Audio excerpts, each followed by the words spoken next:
Well, we had one of those nice dinners over at the Mazzantini's, and this afternoon we found out that Summer has COVID. So that's why we're keeping our distance over here, and why I was wearing a mask.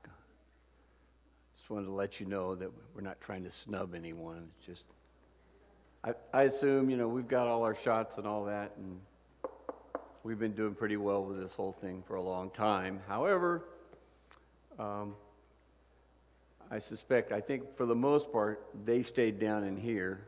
But of course, I was wandering all over the place as usual. So if you got it, you probably got it already. So, so I figured, why not just come back? And apologize for that. I guess these kinds of things happen all the time. We just can only do so much. And after all, that's why we get our vaccinations, you see.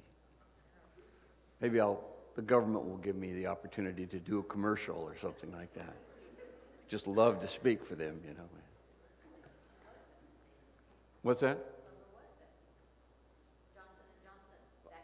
Oh, yeah, she was vaccinated too. Vaccinated. She was vaccinated as well. I'm sorry. I thought she was giving a commercial for Johnson & Johnson or talking about why that wasn't such a good one, But I hadn't thought of that. Yeah, she had her vaccinations as well. And she's pretty sick, really. It kind of came over her pretty suddenly. Okay, we're continuing our little trip toward the Promised Land. And considering the trip is going to take about 40 years, I don't know if we'd be right to call it little. And there's some ordeals that have happened, some pretty amazing things that have happened up to this point. Can you mention some of the miracles that have happened up to this point? Okay, the parting of the Red Sea, that was following all the miracles related to the plagues, yeah. But, so then they get across the river and they have some discomfort, and the discomfort is, no water, no drinkable water. And so God fixes that for them, and then, where's the main dish here? And, they're hungry, and so God takes care of that as well. And how has He guided them through the wilderness? Yeah, so really, when you think about what's happening here, they're being pretty well taken care of for your average, 600,000 people group wandering across the desert.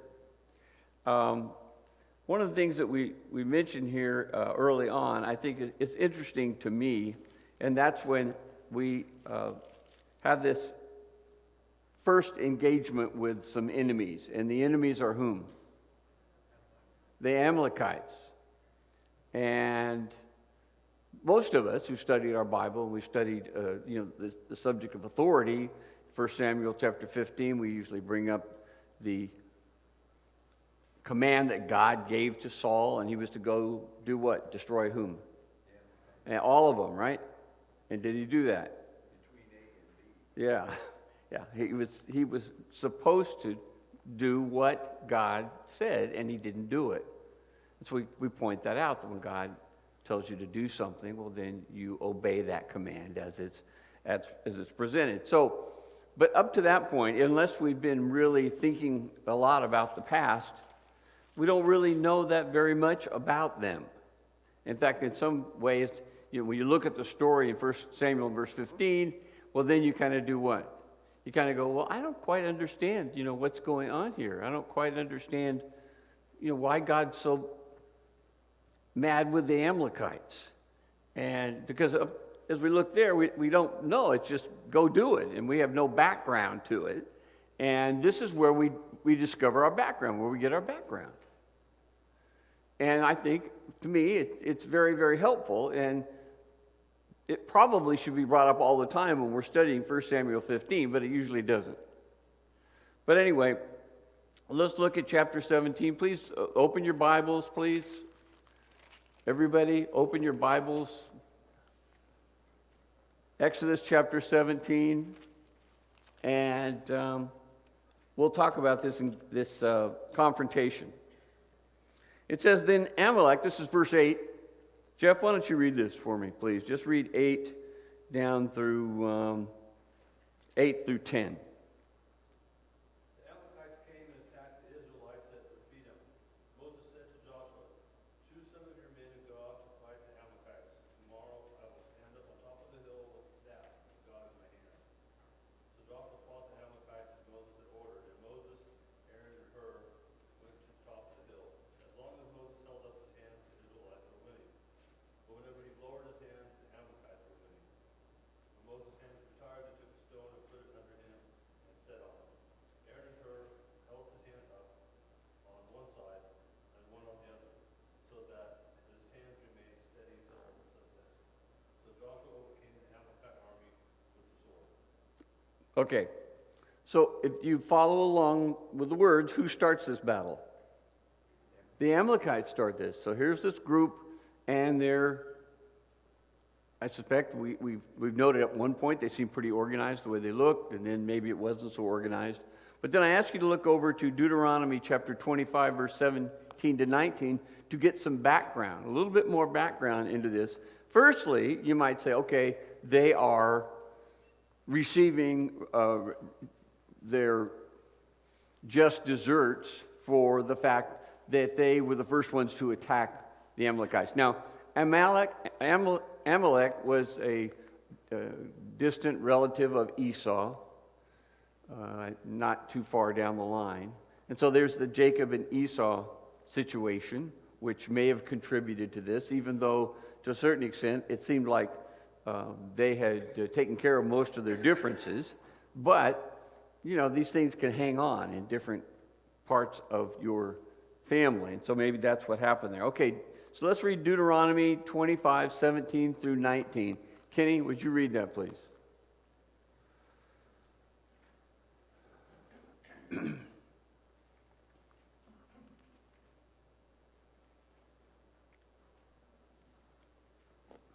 Got it? I know, I can see you working at it. All right. Thou shalt not pervert the judgment of the stranger, nor the fatherless, nor take a widow's raiment pledge, but thou shalt remember that thou wast a bondman in Egypt. Okay, is that the right one now? Oh, that was one off, sorry. Yeah, it's all right. I'm sure it's an important lesson for us to learn, but go ahead. Remember what Amalek did unto thee by the way when ye were come forth out of Egypt, how he met thee by the way and smote the hindmost of thee, even all the people behind thee, when thou wast faint and weary, and he feared not God. Therefore it shall be, when the Lord thy God has given thee rest from all thine enemies around about in the land which the Lord God giveth thee for an inheritance to possess it, that thou shalt blot out the remembrance of Amalek from under heaven. Thou shalt not forget it. Okay. All right, so this gives us a little bit of background. You know, we're talking, a couple generations down the line here. And, well, it's actually more than that. But the case is that what do we know more about the Amalekites now? After we've just read what Micah's, Daniel, Kenny. Sorry, Kenny. They attacked the column where the weak were. Yeah. Yeah, there were stragglers back there, which one would expect that would probably be the case. That there's going to be people trying to keep the pace up, and then some are not going to be able to do it. And so they go, hey, let's take care of those guys. Now that right there puts them in a rather negative light, doesn't it? All right, and at least if it makes you just a little bit squirmy to listen to what God tells God to do with the Amalekites, at least now you understand it a little bit better. In fact, what happens is, if we could look in a couple other passages, and God reminded them, don't forget what they have done to you.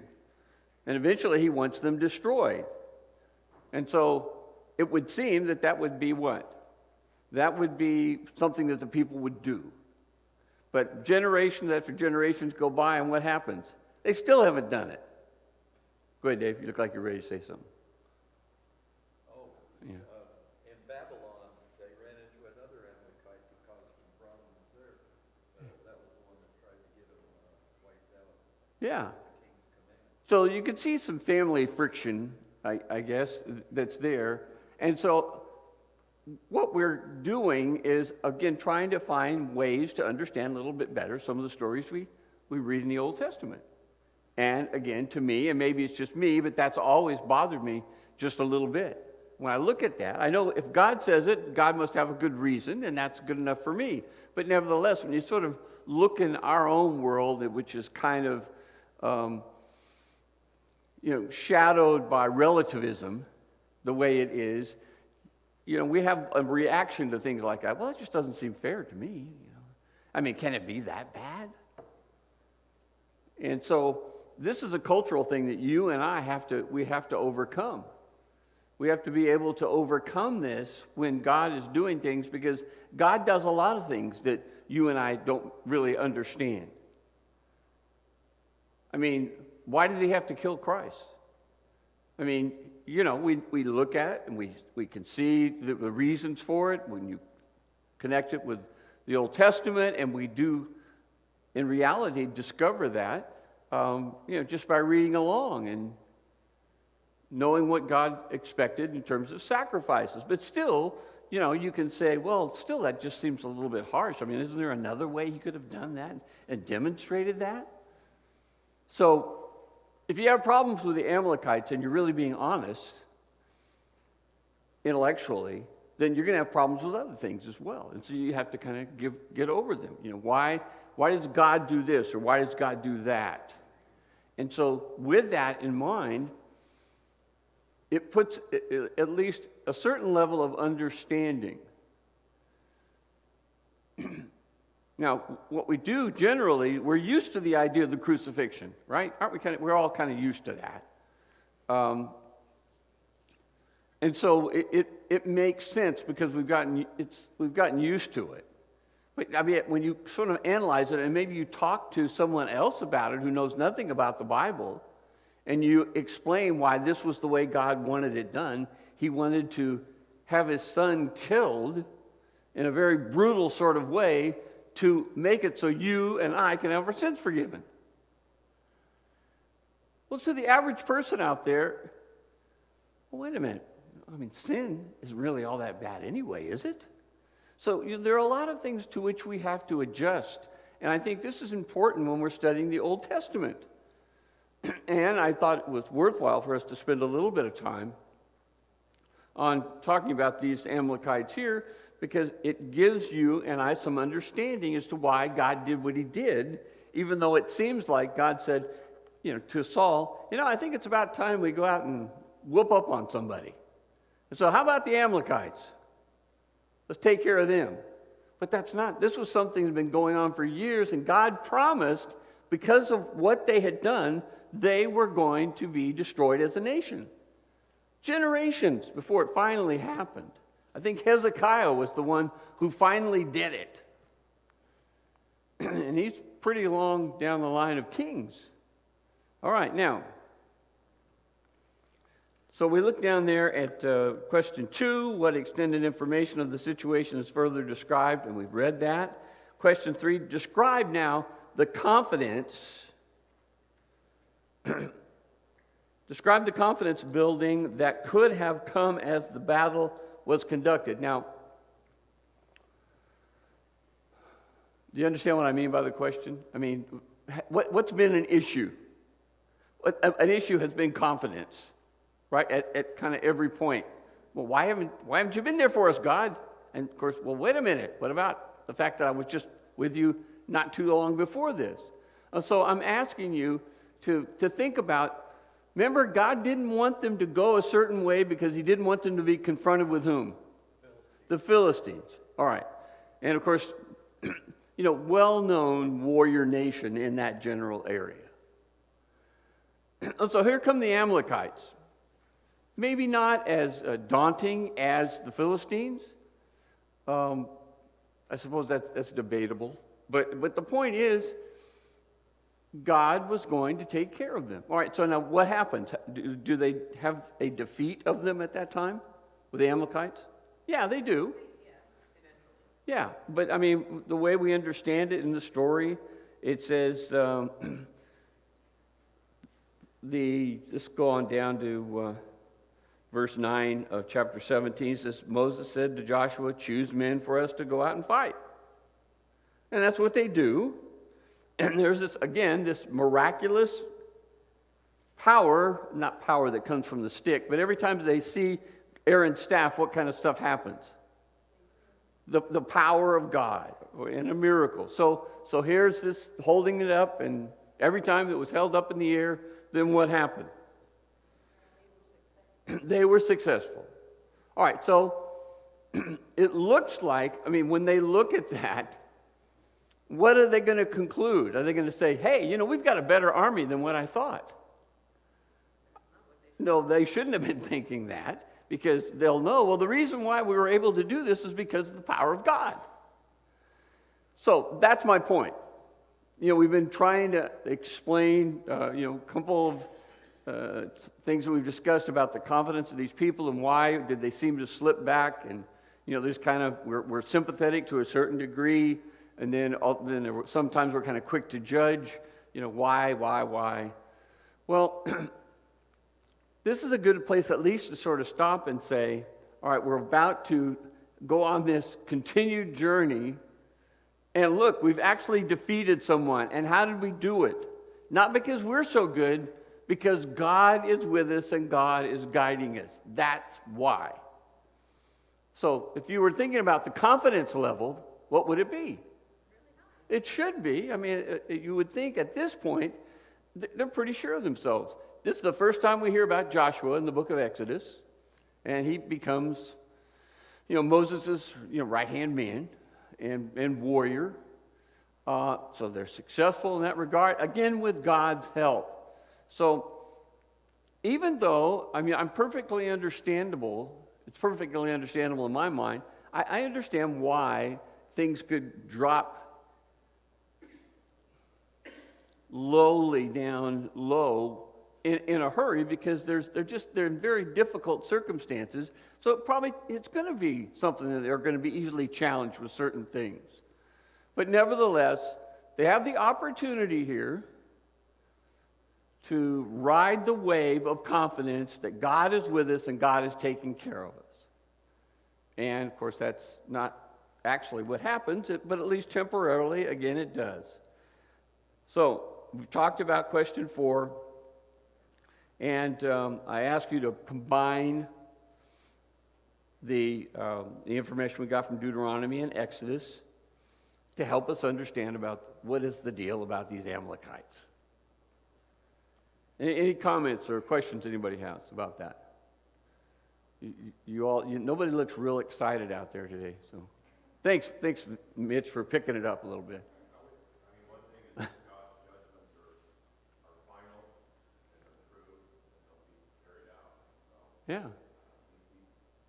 made a judgment, made a promise. And so, I may pass before that happens, but it's going to happen. Yeah.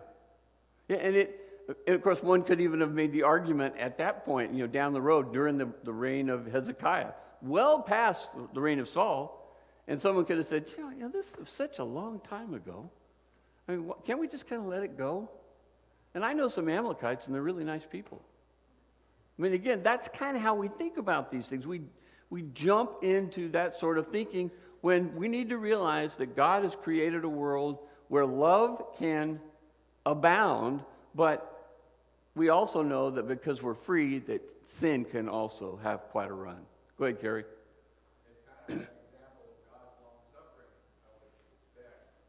Not only was he long suffering with the Israelites and their continued idolatry, even though they had him, Sure. but not. He withheld the punishment of the Amalekites for generation after generation. They had a chance to repent. Yeah. And we've seen that with the Ninevites are the classic case. God gave them an amazing opportunity, even though they were considered to be so evil. Yes, Dana? If the tables were turned and they could look at the way we live, would they say, why don't those people have any confidence in God's power? Yeah. Wouldn't you think they probably would? I think if we turn the tables, that's probably what we would think, because that's the way we usually operate. We look at them and say, why do people not see God's power? Sure. And we look at these things when people have problems in their own family. And we go, now wait a minute, I know how you can fix this. If you'll just do this, this, and this, everything will be fine. If you just listen to God, everything would be fine. But that's generally not the way our world works. It's not that simple. It doesn't mean that it's not right for us to tell people that's what they really need to do, but we shouldn't be shocked when that happens, because there are times when we can easily fall into situations where we're justifying whatever's going on in our families or whatever it might be. So again, I think it's a really neat story there, and I think for us to understand it is significant. Now look at question 6. Let's see. Felix, could you just read question 6 for me? If you've got the sheet of paper in front of you. Yeah, just read question 6. You don't have to answer it. Just read the question. What brought Moses' father-in-law, Jethro, back to Moses? Okay, so what brings him back? Now, where did he meet Jethro? Starts with an M. Midian. All right, so that's when Moses leaves Egypt and he goes down to Midian, and that's where he meets his wife, right? Go ahead, Richard. Well, he heard that Israel had prevailed in Egypt and left Egypt under bondage, and that God had led them out.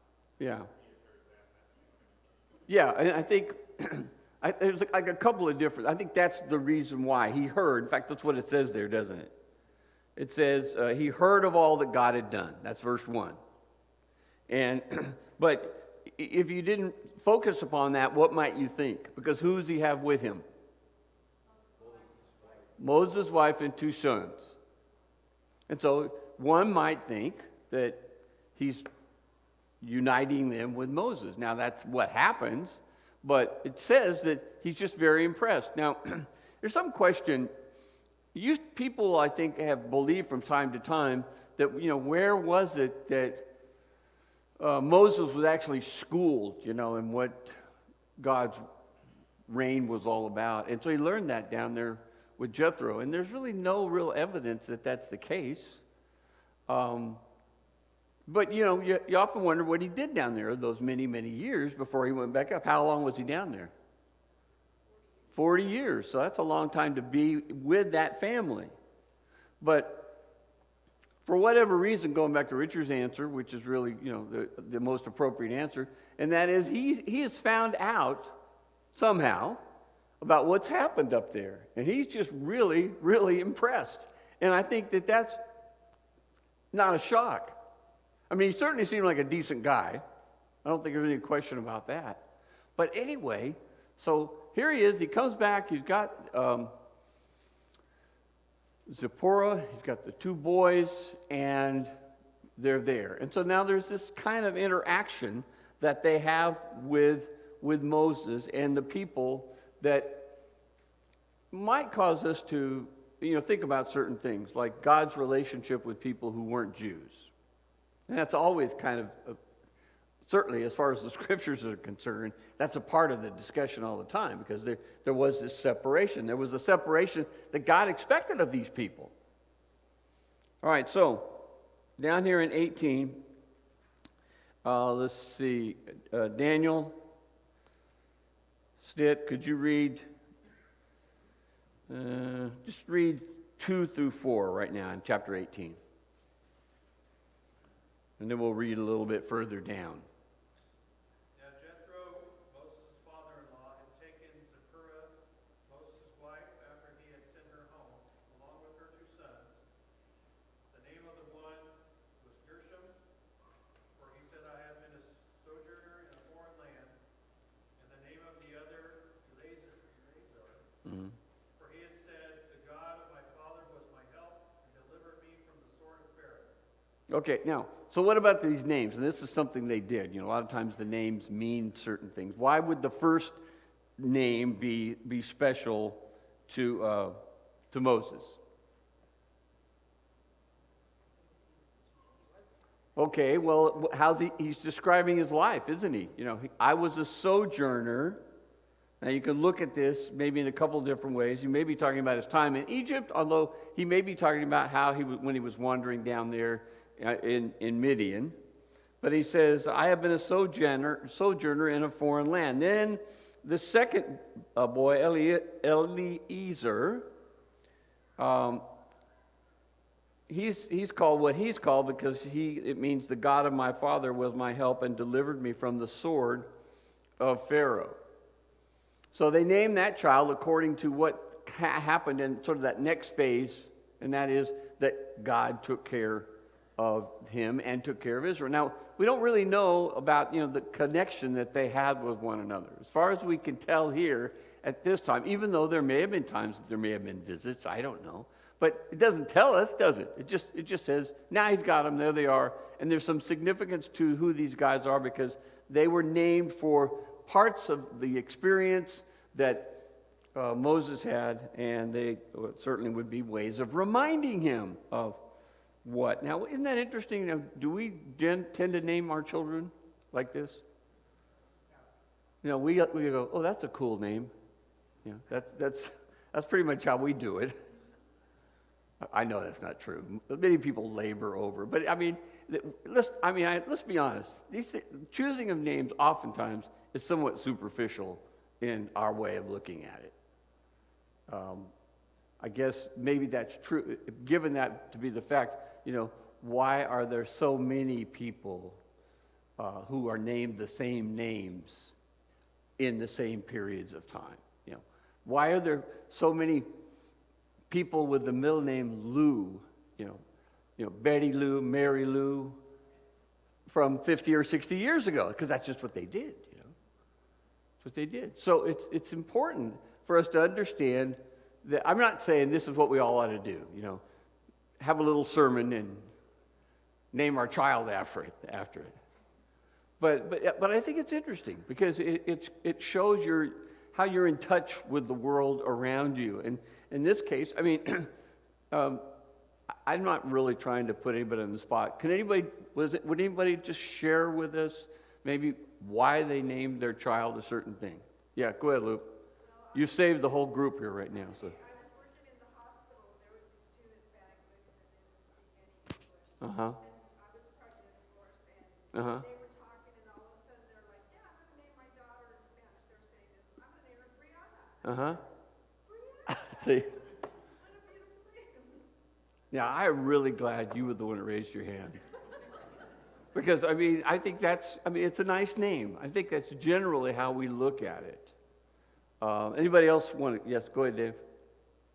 All my kids, the first name has 2 beats, and the middle name has 1 beat. I'm not surprised at all, Dave. So give us an example of one of them. Eric, Lance, and Darren, Brent. Okay, all right. So was there, I hesitate to get involved in this, but, okay, so why did you choose to do it that way? Is that a kind of a good rhythmic way of being able to? Yeah, okay. Man, we could make the whole class out of this and it would be really, really interesting. Okay, enough of that for now. All right, so in question number 7, it says, how did Moses' description of past days, I should have put that in quotes, affect Jethro? So they get together. It says, Jethro, Moses' father-in-law, verse 5, came with his sons and his wife to Moses in the wilderness where he was camped at the Mount of God. And he sent word to Moses, I, your father-in-law, Jethro, am coming to you with your wife and her 2 sons. So he says, I'm coming to be with you, and has something to do with the children and his wife. So he has obviously heard about what's happened. But it says, Moses went out to meet his father-in-law. He bowed down and he kissed him, and they asked each other of their welfare and went into the tent. So they come together, kind of basic small talk, how you been, what's been going on in your life, and then they go in, and then they have what seems like a meeting of some kind. So in verse 8, it says, Moses told his father-in-law, okay, why don't, Larry Enriquez, would you read that verse? Would you read 8 and 9, please, of chapter 18. Then Moses told his father-in-law all that the Lord had done to Pharaoh and to the Egyptians, for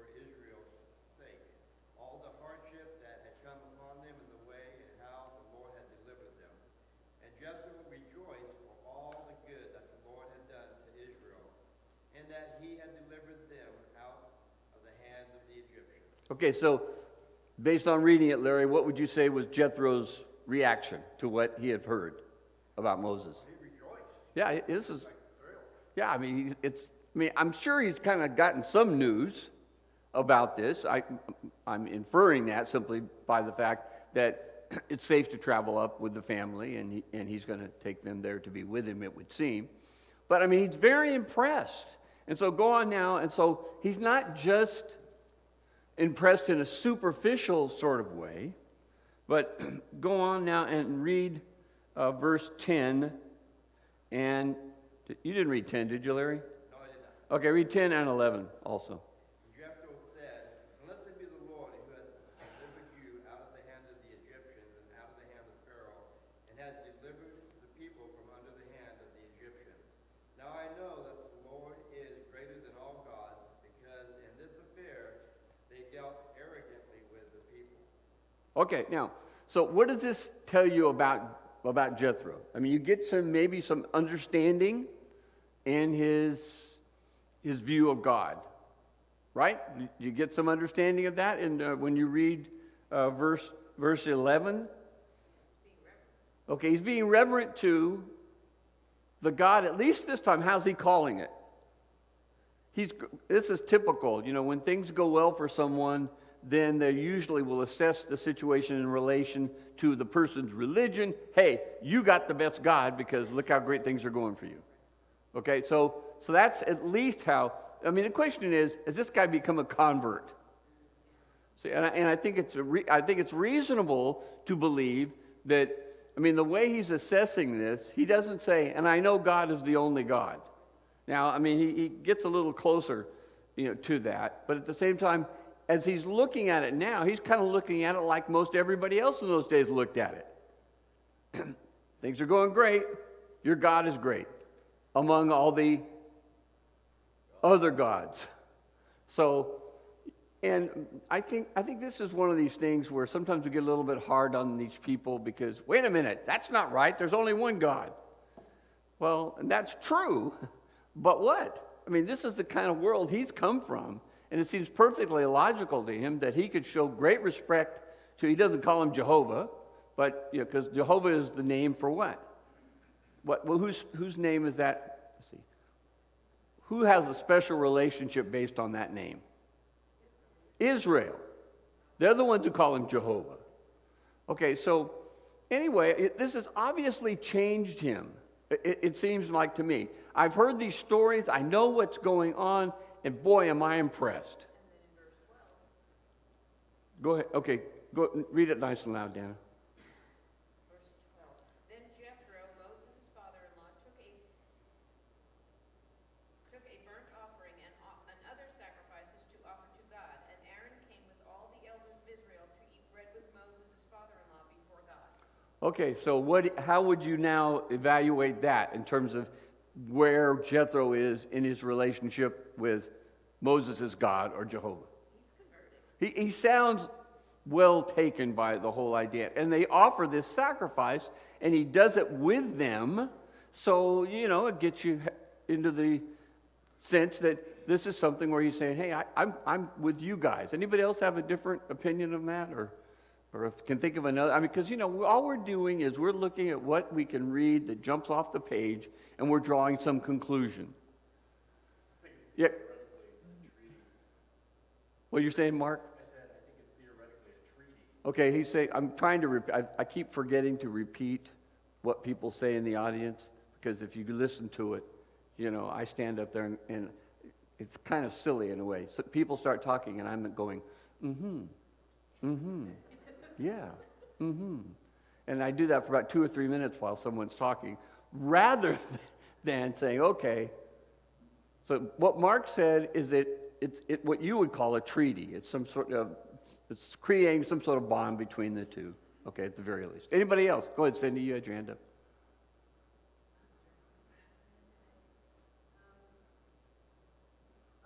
There were lots of people in the world who were believers in God and following Him, like Melchizedek. Sure. And so,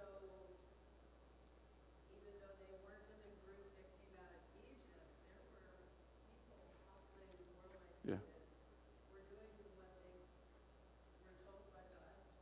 Yeah, what she's saying, what's in... Sure. Yeah. Right. Yeah, of some description. And of course, so I think it's right to infer from the scriptures that, there are Melchizedeks, and there are other people who are out there at least temporarily are serving God, the Ninevites. So they are there. And we don't maybe understand exactly what they're doing or how they're doing it and all that, but nevertheless, they're there. And so he was very sympathetic when Moses came down. Nice things happened between him and his family, and he didn't just say, hey, here's one of those guys up in Egypt who are captive. Let's kill them. They're dangerous. No, there was a goodness about him that I think would define him that well. But I think when you look at these things, at the very least, what Mark says is true, that they're establishing some sort of a relationship, maybe some sort of a treaty. And I guess,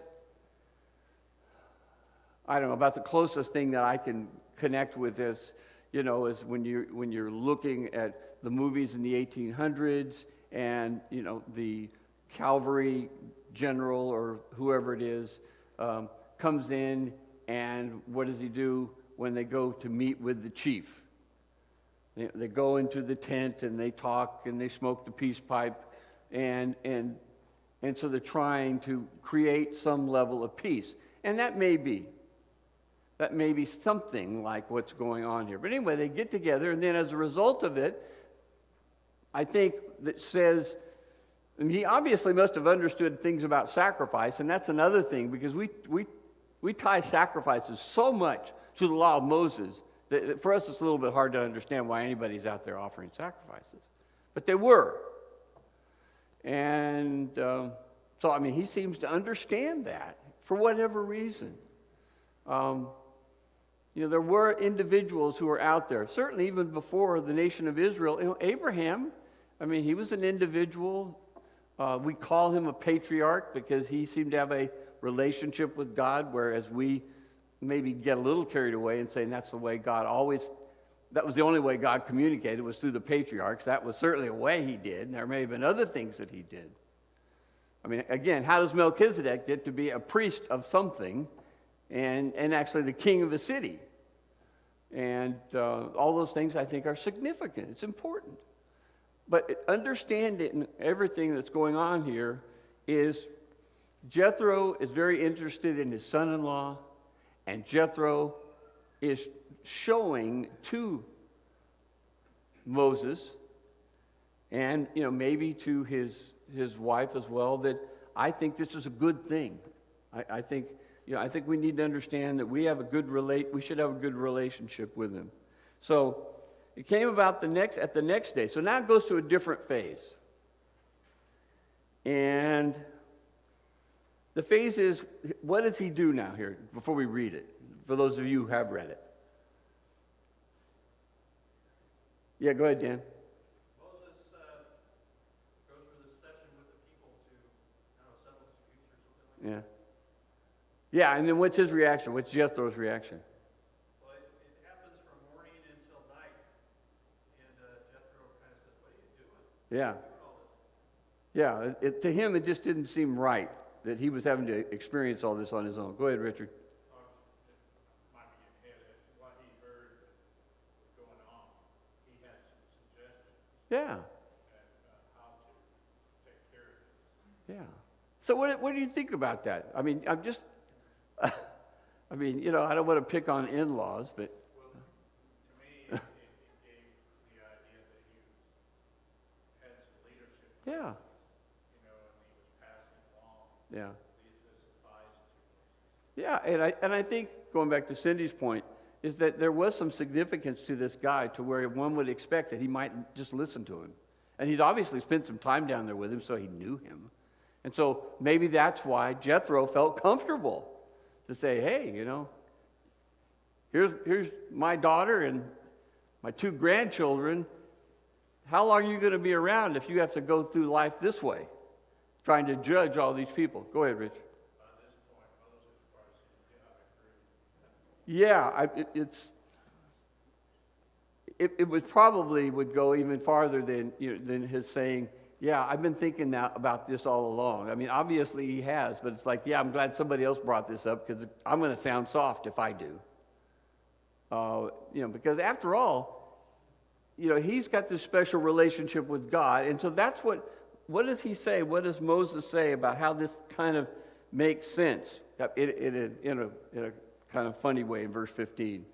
He says, well, why are you doing all this, spending all this time so late into the night? I mean, can you imagine with these hundreds of thousands of people, you talk about government bureaucracy and standing in line. Oh, the line stands right out there. You're right next to the line where you get your test for COVID. I mean, I can only imagine what it was like for Moses in that situation to have to deal with all this. So, but what's its I just love this. Verse 15. Moses said to his father-in-law, well, because the people come to me to inquire of God. What else am I going to do? I'm the one who's doing it. So is it a shock that this would happen? Go ahead, Kier. Put it in comparison. That's like having a single judge for the entire metropolitan. Yeah. And in fact, it's probably even, that would be easier here in Bakersfield as far as the amount of people are concerned. But that sure puts it in perspective. I mean, if you wanted to get something done in Bakersfield and there's just one guy who's deciding all this, think about it. Go ahead, Jane. It kind of shows us more about Jethro's and Moses' relationship because he cares about Moses. Yeah. He shows him compassion. Yeah.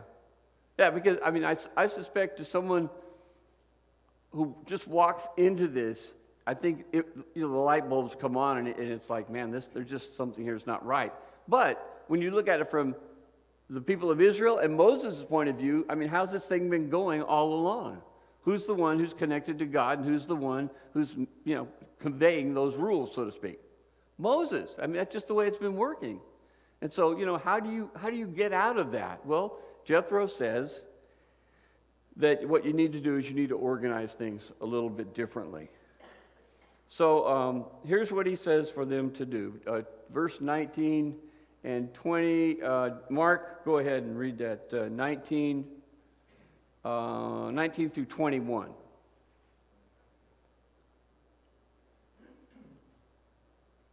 Listen now to me, and I will give you some advice, and may God be with you. You must be the people's representative before God and bring their disputes to him. Teach them the decrees and laws, and show them the way to live, and the duties they are to perform. Select capable men from all the people, men who fear God, trustworthy men who hate dishonest gain, and appoint them as officials over thousands, hundreds, fifties, and tens. Okay. So what does he recommend? This is down here in question number 10. So, yeah, some sort of chain of command. It starts out, I mean, his job, it's not a whole lot different. He's going to be the one who's going to take things to God, and he's going to be the one who's going to do what? Teach. Because, I mean, it doesn't sound to me like when you get to this point, it doesn't sound like his life's going to get a whole lot easier. But yet, what's going to make it easier when you look at step 3 of the solution? Yeah, you're going to get some help. And again, that I just think about what it must have been like to organize those people. He says in verse 21, did you read that, Mark? Yes. Okay, and so what does he say there about how you're going to do it? You keep doing the teaching, you keep relating to God, and then what are these people going to do? They're going to settle the little things. Yeah, well, yeah, I guess, I mean, I think it doesn't really help us. We don't really know a whole lot about, are there senior leaders and junior leaders? I don't know, but the point is, other people are going to handle the issues. It may fall into, Barbara, in situations to where maybe, Moses is still going to maybe continue to handle certain really significant things. But all he's saying is, you just keep teaching these people because you're the one that's hearing from God what you should teach. and then let these people make the decisions. Now, how is that going to make his life easier? I mean, I realize this may sound obvious, but how will it? Yeah, go ahead, Manuel. I'm sorry, I'll get you in a second. By appointing and delegating the workload, it takes off that big amount of stress off his shoulders, Yeah. so it doesn't wear and tear him down. Now, can you imagine, he's gone to be with God, or God relates to him in some way. He tells him what he's supposed to be doing. Then he goes out and he teaches the people. And then now he says, okay, everybody, you get in line over here and line over there. Go ahead, Judy. It also, the effect is that he will encourage or develop new leaders, Okay. new leaders in place as well. Okay. Okay, Judy says it also gives the opportunity to develop new leaders as well. And I think that's true. Go ahead, Mitch. And then Susan. Yeah, I mean, I was pretty much going to say what Judy said, that empowering people doesn't necessarily just eliminate some work for you. Sure. It empowers other people to become better. And so Yeah. the result group, the entire group grows and take on. Yeah. And I'm sure that to a certain extent, when you think about these people, it would be very easy to think, I don't know if these are individuals who are going to be very good at this. But, there were, I'm sure, people who were on a higher level and were, I think, encouraging sort of people who would try to do the right thing. Susan and you, Dana. Well, I was just going to say that even the fact that he's teaching them God's law, taking the time to do that, there's probably a lot of problems that won't even go to these guys because the individuals are solving them for themselves through knowledge. Yeah, that's true. I mean, because if they're paying attention, then they're going to be learning something from that. Go ahead, Dana. Do we know why Jethro does this? Is it just he is concerned about Moses? As far as I can tell, she says, do we know if is this the only reason why he's doing this? Well, I mean, all you know is what's being said there, so it's hard to know. And so, so if you just had the text, how would you conclude that? I would conclude by saying, yeah, I think that's the reason why he's doing that. I think it's because he's concerned about, how long is Moses going to last in this situation. This is relatively at the beginning of this whole effort, but enough to where I'm sure he can see that his son is getting kind of worn down, son-in-law. And so I think it was, going back to, Cindy alluded to this was a guy who was, I think, well known probably, and he also, knew about, how you can handle these kinds of things. Now, we're just about out of time, but I just want to make this final point here. How did Jethro conclude his suggestion in 1823? And of course, this is important to me because you could easily think, well, hey, what's going on here? You're some Midianite down here, and you're showing up here, and you're going to start telling us what to do? Yeah, go ahead, Richard. Yeah. So he understands. That also shows us how much respect he has for God as Moses and those people see him. So I think that's very, very important. He's not saying, hey, now I've tried this all over the world or all over Midian. He just says, look, okay, this is a suggestion to you. And, why wouldn't he think that? He's seen what God was able to accomplish. So that, I think, is a good idea. And what you do is just see if God approves of it. And then if he approves of it, well, then go ahead and do it. Okay, any other comments before we close? Go ahead. Oh, sorry. You didn't have your hand up, Dave. You just thought you had your hand up. You were just scratching your head. Okay. Question number 13. Well, they divide it up in verse 12. You can the numbers. You can try to figure that out for yourself. But what happens is after he has done this, then he turns around and goes where? Yeah, he leaves. He travels, it seems like a little while, with them. We don't really know. But then eventually he goes home. Okay, but he is with them for a while.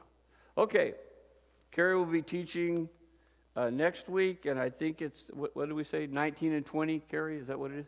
Okay, he'll be teaching that next week. We're going to be up in Antioch to be with my family, assuming, that we're not a pox to everywhere else all over California. And we may not be able to go, but we'll see. Okay, thank you very much.